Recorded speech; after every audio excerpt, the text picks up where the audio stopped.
नमस्कार, चंडीगढ़ से आपका स्वागत है। मैं हूं शैली तनेजा। आइए सबसे पहले नजर डालते हैं कुछ अहम खबरों पर। प्रधानमंत्री ने गांधीनगर रेलवे स्टेशन से वंदे भारत एक्सप्रेस रेलगाड़ी को किया रवाना। वंदे भारत तथा मेट्रो समेत गुजरात को दी कई सौगातें।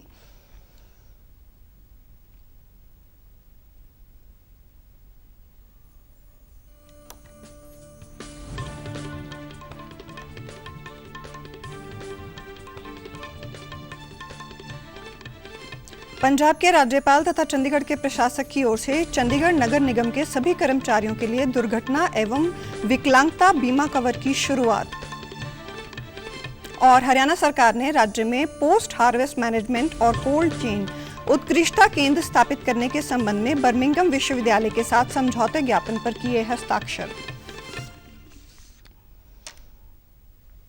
और अब समाचार विस्तार से। प्रधानमंत्री नरेंद्र मोदी ने आज गुजरात में गांधीनगर रेलवे स्टेशन से नई और आधुनिक वंदे भारत एक्सप्रेस रेलगाड़ी को रवाना किया। स्वदेश में निर्मित सेमी हाई स्पीड वाली ये रेलगाड़ी गांधीनगर से मुंबई सेंट्रल तक चलेगी। श्री मोदी ने अहमदाबाद के थाल तेज में आयोजित समारोह में अहमदाबाद मेट्रो रेल परियोजना के पहले चरण का उद्घाटन किया। प्रधानमंत्री ने कहा कि बुनियादी ढांचे के विकास के लिए काफी निवेश किया गया है। उन्होंने कहा कि पुराने शहरों के साथ साथ नए शहरों के विकास पर भी जोर दिया जा रहा है। पुराने शहरों में सुधार और उनके विस्तार पर फोकस के साथ साथ ऐसे नए शहरों का निर्माण भी किया जा रहा है जो ग्लोबल बिजनेस डिमांड के अनुसार तैयार हो रहे हैं। गिफ्ट सिटी भी इस प्रकार के प्लग एंड प्ले सुविधाओं वाले शहरों का बहुत उत्तम उदाहरण है।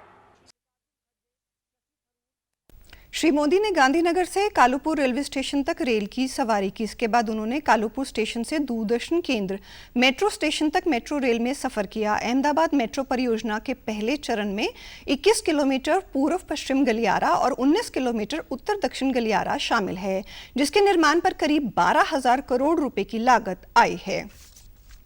उपराष्ट्रपति जगदीप धनखड़ ने कहा है कि सरकार द्वारा किए गए कई सकारात्मक उपायों से भारतीय उद्योग और अर्थव्यवस्था में उल्लेखनीय वृद्धि हुई है। उन्होंने आज नई दिल्ली में पीएचडी चैम्बर ऑफ कॉमर्स के 117वें वार्षिक सत्र को संबोधित करते हुए कहा कि व्यापार और उद्योग ने देश के आर्थिक उत्थान में महत्वपूर्ण भूमिका निभाई है।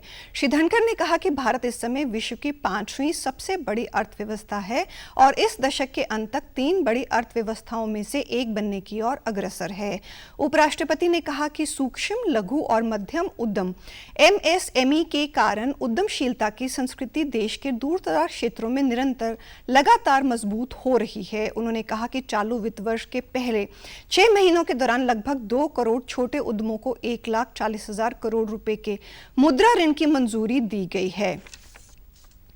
पंजाब के राज्यपाल तथा चंडीगढ़ के प्रशासक बनवारी लाल पुरोहित ने चंडीगढ़ नगर निगम के कर्मचारियों के लिए दुर्घटना तथा विकलांग बीमा कवर की शुरुआत की है।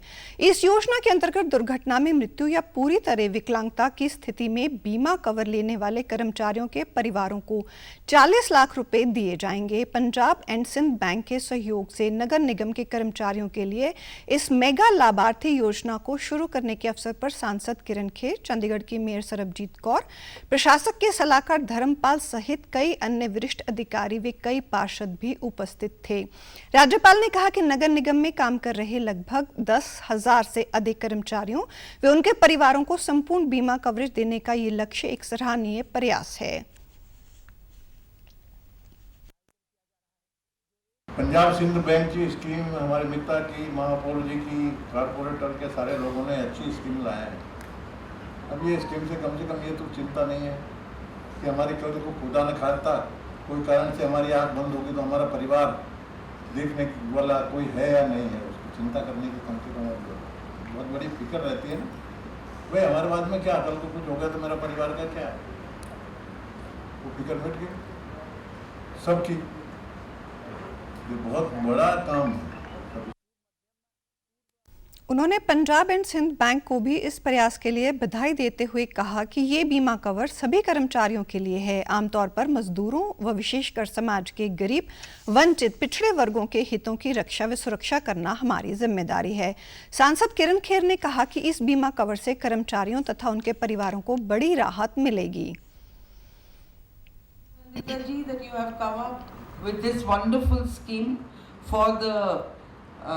benefit of our corporation employees, and I hope that किसी को इसकी ज़रूरत ना पड़े। आप आयुष्मान, हमें बहुत लंबी उम्र हो आप सबकी और बहुत अच्छी सेहत हो, बहुत खुश रहें।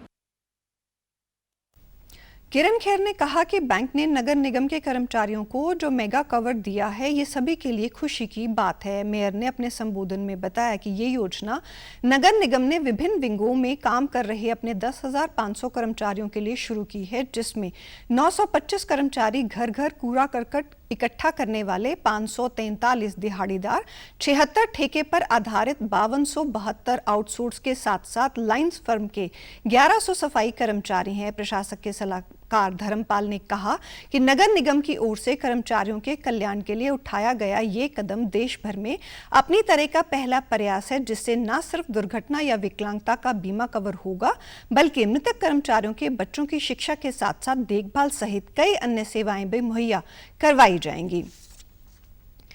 पंजाब विधानसभा की आज तीसरे दिन की कार्रवाई भी विपक्ष द्वारा शोर शराबे के कारण प्रभावित हुई। सदन की कार्रवाई शुरू होने पर विधानसभा में नेता प्रतिपक्ष प्रताप सिंह बाजवा ने फौजा सिंह सरारी को बर्खास्त करने की मांग की है।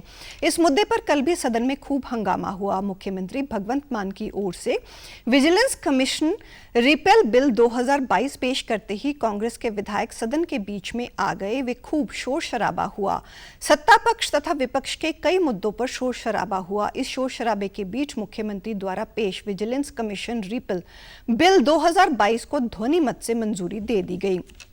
शिरोमणि अकाली दल के विधायक सदन से बाहर चले गए। इसके बाद भी सदन में हंगामा जारी रहने पर स्पीकर की ओर से कांग्रेस के सदस्यों को सदन का 2 दिन का समय खराब करने की बात कही गई तथा विपक्ष के सदस्यों को कई बार समझाने की कोशिश की गई, परंतु हंगामा जारी रहने के चलते सदन की कार्रवाई 3 अक्टूबर दोपहर 2 बजे तक स्थगित कर दी गई। हरियाणा में post harvest management and cold chain उत्कृष्टता केंद्र की स्थापना के लिए राज्य सरकार ने बर्मिंघम विश्वविद्यालय के साथ एक समझौते ज्ञापन पर हस्ताक्षर किए हैं। यूके बर्मिंघम के राज्य के कृषि एवं किसान कल्याण मंत्री जेपी दलाल की उपस्थिति में कृषि एवं किसान कल्याण विभाग के अतिरिक्त मुख्य सचिव डॉक्टर सुमिता मिश्रा ने राज्य सरकार की ओर से MOU पर हस्ताक्षर किए। गौरतलब है कि कृषि मंत्री तथा अन्य अधिकारी बर्मिंघम विश्वविद्यालय में चल रहे कोल्ड चेन समिट में भाग लेने के लिए बर्मिंघम गए हुए हैं। जेपी दलाल ने कहा कि यह उत्कृष्टता केंद्र फसल तुड़ाई के बाद होने वाले नुकसान को कम करने, किसानों तथा अन्य हितधारकों का ज्ञान बढ़ाने, पर्यावरण व किसानों के अनुकूल तकनीकों के इस्तेमाल के साथ साथ अनुसंधान एवं विकास के क्षेत्र में मील का पत्थर साबित होगा। उन्होंने कहा कि इसके परिणाम स्वरूप राज्य में बागवानी की ओर विविधीकरण में वृद्धि होगी। मुख्यमंत्री मनोहर लाल के कुशल नेतृत्व में राज्य सरकारों के प्रयासों से हरियाणा ने एक नई पहल शुरू करते हुए बागवानी किसानों को जोखिम मुक्त करने के लिए मुख्यमंत्री बागवानी बीमा योजना चलाई है। कोल्ड चेन समिट में जेपी दलाल ने बताया कि राज्य ने वर्तमान में कुल फसली क्षेत्र का लगभग 7% क्षेत्र बागवानी फसलों के अंतर्गत है। उन्होंने बताया कि राज्य में 393 बागवानी क्लस्टर, 13 एकीकृत पैक हाउस बनाए जा चुके हैं। वे 50 निर्माणाधीन हैं तथा आगामी 5 सालों में 500 और अतिरिक्त पैक हाउस स्थापित किए जाएंगे। उन्होंने राज्य में फलों व सब्जियों की व्यवस्थित सप्लाई चेन इत्यादि के बारे में भी समिट के दौरान विस्तार जानकारी दी। राष्ट्रीय अल्पसंख्यक आयोग के सदस्य सैयद शहजादी ने कहा है कि हरियाणा में राज्य अल्पसंख्यक आयोग बनाने के लिए राज्य सरकार को पत्र लिखा जाएगा। कल चंडीगढ़ में एक प्रेस वार्ता के दौरान हरियाणा ने अपने 2 दिवसीय दौरे के दौरान सैयद शहजादी ने मुख्य सचिव संजीव कौशल तथा संबंधित विभागों के अधिकारियों के साथ बैठक की तथा प्रधानमंत्री जन विकास कार्यक्रम के तहत चलाई जा रही योजनाओं की समीक्षा भी की। उन्होंने कहा कि इस अल्पसंख्यक आयोग में प्रत्येक अल्पसंख्यक समुदाय के एक प्रतिनिधि होगा।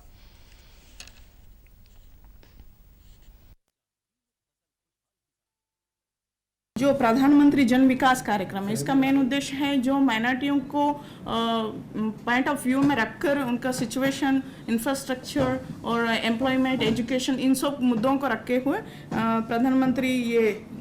प्रधानमंत्री जन विकास कार्यक्रम है, इसका एक मेन उद्देश्य है। और उसमें टोटल हमारे प्रोजेक्ट अप्रूवल हुए 3358 हमारे हरियाणा के लिए। उन्होंने कहा कि संवैधानिक रूप से प्रमाणित 6 अल्पसंख्यक समुदायों को अल्पसंख्यक प्रमाण पत्र प्राप्त करने में कोई कठिनाई ना हो, इसके लिए उन्होंने मुख्य सचिव को परिवार पहचान पत्र में ही इन समुदायों के आगे अल्पसंख्यक उल्लेखित करने के लिए कहा है। उन्होंने केंद्र तथा राज्य सरकार द्वारा अल्पसंख्यकों के लिए चलाई जा रही सभी योजनाएं योग्य लाभार्थियों तक पहुंचाने के लिए राज्य सरकार को व्यापक जागरूकता कार्यक्रम चलाने के लिए भी कहा। उन्होंने बताया कि प्रधानमंत्री जन विकास कार्यक्रम के तहत हरियाणा के लिए कुल 3,358 परियोजनाओं को मंजूरी दी गई है तथा इन परियोजनाओं की कुल लागत 22.90 करोड़ रुपए है, जिनमें से केंद्र सरकार की हिस्सेदारी 15.29 करोड़ रुपए है। उन्होंने अल्पसंख्यक समुदाय छात्रों को कुशल विकास देने के लिए वर्तमान में हरियाणा में चल रही 21 ITI प्री मैट्रिक छात्रवृत्ति योजना सहित अन्य के बारे में भी जानकारी साझा की। आज दिनांक 30 सितंबर 2022 को दूरदर्शन केंद्र चंडीगढ़ में 14 सितंबर 2022 से मनाए जा रहे हिंदी पखवाड़े का समापन समारोह आयोजित किया गया। इस पखवाड़े के दौरान राजभाषा प्रोत्साहित के लिए कार्यालय के समस्त कर्मियों के मध्य कई प्रतियोगिताएं भी आयोजित की गई, जैसे शब्द ज्ञान एवं अनुवाद, निबंध लेखन एवं आशु भाषण आदि। कार्यालय अध्यक्ष श्री सुमित गोयल, श्री कश्मीर सिंह अभियांत्रिकी प्रमुख आकाशवाणी चंडीगढ़ तथा सुश्री नीना बहल सहायक निदेशक आकाशवाणी एवं दूरदर्शन चंडीगढ़ द्वारा इन विभिन्न प्रतियोगिताओं के विजेताओं को पुरस्कृत किया गया। और अब पेश हैं खबरें फटाफट। आरबीआई की ओर से तुरंत प्रभाव से रेपो दर को आधा प्रतिशत बढ़ाकर 5.9% करने का किया गया फैसला। आरबीआई ने मई से अब तक रेपो दर में 1.9% की वृद्धि की। राष्ट्रपति आज नई दिल्ली में देंगी राष्ट्रीय फिल्म पुरस्कार। प्रसिद्ध अभिनेत्री आशा पारिक को वर्ष 2020 का दादा साहेब फाल्के पुरस्कार किया जाएगा प्रदान। Retired lieutenant general Anil Chauhan ने प्रमुख रक्षा अध्यक्ष का संभाला कार्यभार। राष्ट्रीय समर स्मारक पर शहीदों को दी श्रद्धांजलि। और आप हमारे समाचार YouTube channel DD news Chandigarh, Facebook DD news Chandigarh, Twitter handle DD news CHT पर भी देख सकते हैं। इसी के साथ चंडीगढ़ से समाचारों का सिलसिला समाप्त होता है। नमस्कार।